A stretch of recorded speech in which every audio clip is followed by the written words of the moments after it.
ਇਹ आकाशवाणी ਦਾ जम्मू केंद्र है। संजा खबरें च तुंदा स्वागत। पहले मुख खबरें कन्नै मैं पूनम डोगरा। प्रधानमंत्री नरेंद्र मोदी होरें देश च यूनिकॉर्न कंपनियें दी गिनतरी 100 होई जाने उप्पर खुशी प्रगट कीती ते गलाया भारतीय स्टार्टअप्स ने महामारी दौरान भी खरी कारकरदगी दस्सी है। प्रधानमंत्री होर अनाथ बच्चें लेई PM केयर्स दी राशि कल जारी करङन। प्रधानमंत्री होर 31 मई गी वीडियो कांफ्रेंसिंग राहें सरकारी स्कीम दे लाकारियें कन्नै गल्लबात भी करङन। जम्मू कश्मीर दे कटरा च अज्ज भाजपा आसेआ प्रदेश कार्यकारिणी बैठक दा आयोजन कीता गया। अज्ज कठुआ च इक पाकिस्तानी ड्रोन गी नष्ट कीता गया। मैग्नेटिक बंब ते ग्रनेड बरामद करियै इक बड्डे हादसे गी टाली दित्ता गया। ते हुण बाकी दियां खबरें कन्नै विकास शर्मा। प्रधानमंत्री नरेंद्र मोदी होरें इस गल्लै पर मान बुज्झेआ है जे मुल्खै च यूनिकॉर्न दी गिनतरी 100 दे आंकड़े तक्कर पुज्जी गेई है। आकाशवाणी पर अपने मन की बात कार्यक्रम की 9वीं कड़ी च देशवासियों की संबोधित करते हुए श्री मोदी होरें आख्या जे इन्हें यूनिकॉर्नें की कुल लागत $330 बिलियन है, जिहड़ी 25 लाख करोड़ रुपए थमां भी वध है। एक यूनिकॉर्न यानी कम से कम 7,500 करोड़ रुपए का स्टार्टअप। इन यूनिकॉर्न्स का कुल वैल्यूएशन $330 बिलियन यानी 25 लाख करोड़ रुपयों से भी ज्यादा है। निश्चित रूप से ये बात हर भारतीय के लिए गर्व करने वाली बात है। आपको यह जानकर भी हैरानी होगी कि हमारे कुल यूनिकॉर्न में से 44 पिछले साल बने थे। इतना ही नहीं, इस वर्ष के 3-4 महीने में ही 14 और नए यूनिकॉर्न बन गए। इसका मतलब यह हुआ कि ग्लोबल पैंडेमिक के इस दौर में भी हमारे स्टार्टअप्स वेल्थ और वैल्यू क्रिएट करते रहे। प्रधानमंत्री होरें आख्या जे देश की विविधता राष्ट्र के रूपे च असेंगी सशक्त ते इकजुट रखती है। इस सरबंधे च प्रधानमंत्री होरें कल्पना की मिसाल दी जेदी कोष्ट एक भारत श्रेष्ठ भारत की सच्ची भावना कन्नै भरोची दी है। कल्पना ने हाल च गै कर्नाटक थमां 10वीं जमात पास की है। प्रधानमंत्री होरें आख्या जे खास गल यह है जे कल्पना किस समय पहले तक्कर कन्नड़ भाषा नहीं जानती ही।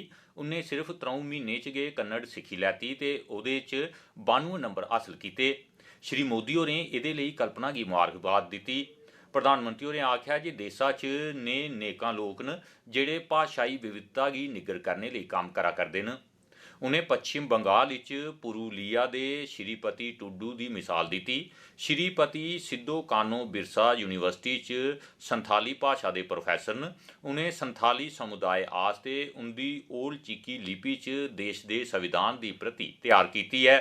हमारा संविधान हमारे देश के हर एक नागरिक को उनके अधिकार और कर्तव्य का बोध कराता है। इसलिए प्रत्येक नागरिक को इससे परिचित होना जरूरी है। इसलिए उन्होंने संथाली समाज के लिए उनकी अपनी लिपि में संविधान की कॉपी तैयार करके भेंट सौगात के रूप में दी है। मैं श्रीपति जी की सोच और उनके प्रयासों की सराहना करता हूँ। ये एक भारत श्रेष्ठ भारत की भावना का जीवंत उदाहरण है। इस भावना को आगे बढ़ाने वाले ऐसे बहुत से प्रयासों के बारे में आपको एक भारत श्रेष्ठ भारत की वेबसाइट पर भी जानकारी मिलेगी। यहाँ आपको खान पान, कला, संस्कृति, पर्यटन समेत ऐसे कई विषयों पर एक्टिविटीज के बारे में पता चलेगा।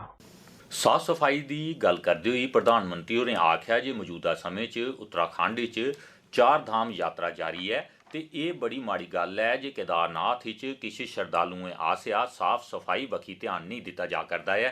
हालांकि उन्हें आख्या जे उत्थे मते सारे श्रद्धालु बाबा केदार दे धाम च पूजा अर्चना करा करदे न ते एदे कन्नो कन्नी इस इलाके च साफ सफाई गी भी यकीनी बना करदे न।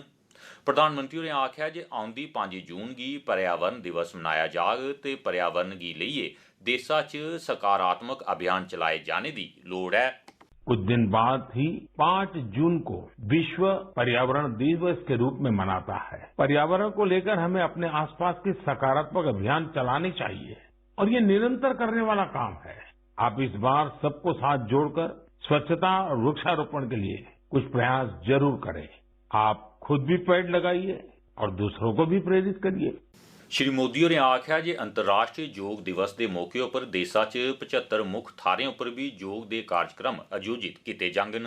कोरोना महामारी ने हम सभी को ये एहसास भी कराया है कि हमारे जीवन में स्वास्थ्य का कितना अधिक महत्व है और योग इसमें कितना बड़ा माध्यम है। लोग ये महसूस कर रहे हैं कि योग से फिजिकल, स्पिरिचुअल और इंटेलेक्चुअल वेलबीइंग को भी कितना बढ़ावा मिलता है। विश्व के टॉप बिजनेस पर्सन से लेकर फिल्म और स्पोर्ट्स पर्सनालिटीज तक, स्टूडेंट से लेकर सामान्य मानवी तक, सभी योग को अपने जीवन का अभिन्न अंग बना रहे हैं। मुझे पूरा विश्वास है कि दुनिया भर में योग की बढ़ती लोकप्रियता को देखकर आप सभी को बहुत अच्छा लगता होगा।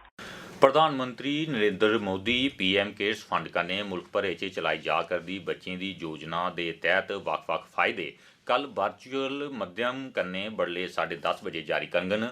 प्रधानमंत्री स्कूली बच्चें आस्तै वजीफे मुंतकिल करङन। इस कार्यक्रम दौरान बच्चें गी आयुष्मान भारत प्रधानमंत्री जन आरोग्य योजना तैहत वजीफे ते स्वास्थ्य कार्ड दी पासबुक जारी कीती जाग।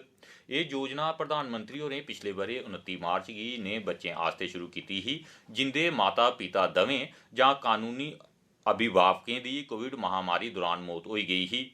ये योजना 11 मार्च 2020 थमां इस बरे 28 फरवरी मझाटे मौती दी अवधि लई लागू कीती गई है। योजना का मकसद शिक्षा ते वजीफे दे माध्यम कन्नै नेह अनाथ बच्चें दी व्यापक दिखभाल ते संरक्षण यकीनी बनाना है। व्यवस्थित ढंगे कन्नै रहन सहन ते पढ़ाई लिखाई का खर्चा उपलब्ध कराने करी नेह बच्चें गी सशक्त बनाने च मदद मिलोग।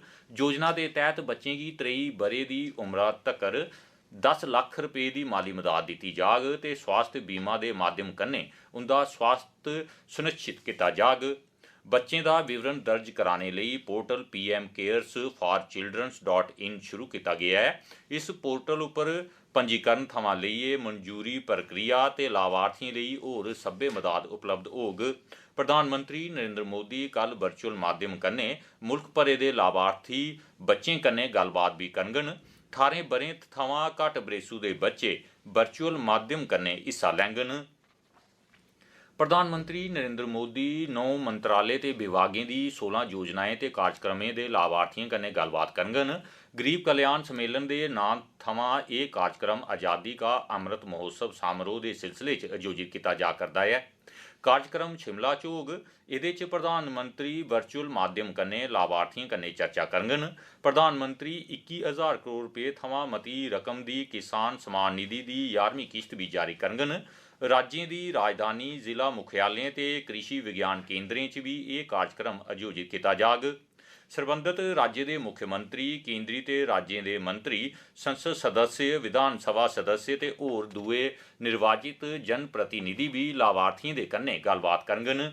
इस गल्लबात कन्नै योजना गी परस्पर मिलाने ते प्रभावी बनाने की संभावना तलाशी जाग। इस दौरान भारत आस्य ते नागरिकें दी आसें मेदें का आंकलन करने का मौका भी थोग कि जे 2047 च मुल्क की आज़ादी के 100 बरे पूरे होआ करदे न। यह सम्मेलन मुल्क के सब्बे जिलें च आयोजित हुणे तक्कर दा सभनें थमां बड्डा कार्यक्रम होग जिथे प्रधानमंत्री लोकें दे जीवन उपर इन्हें योजनाएं ते कार्यक्रमें दे प्रभाव की जानकारी लैने आस्ते लाभार्थियों कन्नै सिद्धी गल्लबात करङन। इन्हें कल्याणकारी स्कीमें च प्रधानमंत्री आवास योजना, प्रधानमंत्री किसान सम्मान निधि, प्रधानमंत्री उज्ज्वला योजना, पोषण अभियान, आयुष्मान भारत, स्वच्छ भारत अभियान ते जल जीवन मिशन मुख्य तौर पर शामिल न। राष्ट्रपति रामनाथ कोविंद होरें निरंतर शोध, वैज्ञानिक प्रमाण ते तकनीकी मापदंडें की कसौटी दे राहें आयुर्वेद की लोकप्रिय बनाने का आह्वान किया है। राष्ट्रपति होरें अज उज्जैन की कालीदास संस्कृत अकादमी च अखिल भारतीय आयुर्वेद महासम्मेलन की 69वीं आम सभा के उद्घाटनी सत्र की संबोधित किया। उन्हें सरकारी धनवंतरी आयुर्वेद महाविद्यालय के नवे बने दे भवन का भी उद्घाटन किया। श्री कोविंद होरें गलाया जे सरकार समय समय उपर आयुर्वेद की सुरक्षा ते प्रसार लई नेकां महत्वपूर्ण गैंई पुट्टा करदी है, पर 2014 च आयुष के बखरे मंत्रालय के स्थापित होने मगरा इहदे विकास कम्में च होर मता बाद्धा होआ है। श्री कोविंद होरें आयुर्वेद की महत्वता उपर लोऽ पांदे होई गलाया जे भारत ग्राएं का देश है ते ग्राएं च अज भी आयुर्वेद की मदद कन्नै गै इलाज कीते जंदे न। ये खबरां तुस आकाशवाणी जम्मू परा सुना करदे हो। हुण बाकी दियां खबरें कन्नै पूनम डोगरा। अज कटरा दे स्पिरिचुअल ग्रोथ केंद्र च केंद्रीय मंत्री डॉक्टर जितेंद्र सिंह हुंदी अध्यक्षता च भाजपा आसेआ प्रदेश कार्यकारिणी बैठक का आयोजन किया गया। एह्दे च अशोक कौल, रविंदर रैना, युगल किशोर ते होर दुए लीडरें दे इलावा बड़ी मती गिनतरी च भाजपा कार्यकर्ता मौजूद हे। इस बैठक च पिछले 8 ब'रे पूरे होने दे सफर दी चर्चा की गई ते आने आह्ले दिनें च कीते जाने आह्ले कम्में दी रणनीति भी बनाई गई। डॉक्टर सिंह होरें इस मौके पर दस्सेआ जे सेल्फ असेस्टेशन जनेह् 1600 नियम कानून बंद करी दित्ते जाङन। बैठक च इस गल्ला गी भी पक्का कीता गया जे आने आह्ले दिनें च जम्मू कश्मीर च विधानसभा चुनाएं च भारतीय जनता पार्टी कल्ले अपने दम उप्पर चुनाव लड़ग ते मिशन 50+ पूर्ण बहुमत कन्नै सरकार बनाई जाग। इस मौके पर बोलदे होई डॉक्टर जितेंद्र सिंह होरें आखेआ कि भारतीय जनता पार्टी की एक परंपरा है, हर 3 माह के भीतर कार्यकारिणी रहा करती है, राष्ट्रीय स्तर की, प्रदेश स्तर की, जिला स्तर की। उस कालखंड में क्या उपलब्धियां रही उस पर विचार विमर्श होता है, आगे के क्या कार्यक्रम उसको इस बार लेकर के, चूंकि राष्ट्रीय कार्यकारिणी के बाद ये उपरांत हुई, तो जो केंद्र से कार्यक्रम आए थे, कुछ एक बूथ सशक्तिकरण के, कुछ एक मोदी जी के 8 साल के कार्यकाल संपन्न होने के। तो इस मौके पर बोलते हुए जम्मू कश्मीर के प्रदेश अध्यक्ष रविंदर रैना होरें घाटी च लगातार लोकें दी तालमी बिनाह पर निशाना बनाने दी घटनाएं गी मानवता दा कतल दस्सेआ। उनें गलाया जे पाकिस्तान दी हर एक साजिश गी नाकामयाब बनाई दित्ता जाग। जम्मू कश्मीर च अज्ज पुलिस ने कठुआ जिले दे हीरानगर सैक्टर दे हारिया चक ग्रां च पाकिस्तान आह्ली तरफा असला लेइयै इस बक्खी आवरदे उत्तर कोरियाई ड्रोन गी नष्ट करी दित्ता। साढ़े संवाददाता ने जानकारी दी जे पुलिस ने इस ड्रोन शा 7 मैग्नेटिक बंब ते 7 UBGL ग्रनेड बरामद कीते न। कठुआ जिले च अंतर्राष्ट्रीय सीमा पर हारिया चक च ड्रोन गतिविधियें दी सूचना मगरा राजबाग पुलिस स्टेशन थमां इक पुलिस दल गी रोज इस इलाके च भेजेआ जा'रदा हा। बडले पुलिस ने इस ड्रोन गी नष्ट करियै इसी थल्ले डगाई दित्ता ते मगरा बंब निरोधक दस्ते गी एह्दी जांच लेई बुलाया गेआ। एह्दे कन्नै गै इस बेल्ले दा एह् बुलेटिन समाप्त होआ।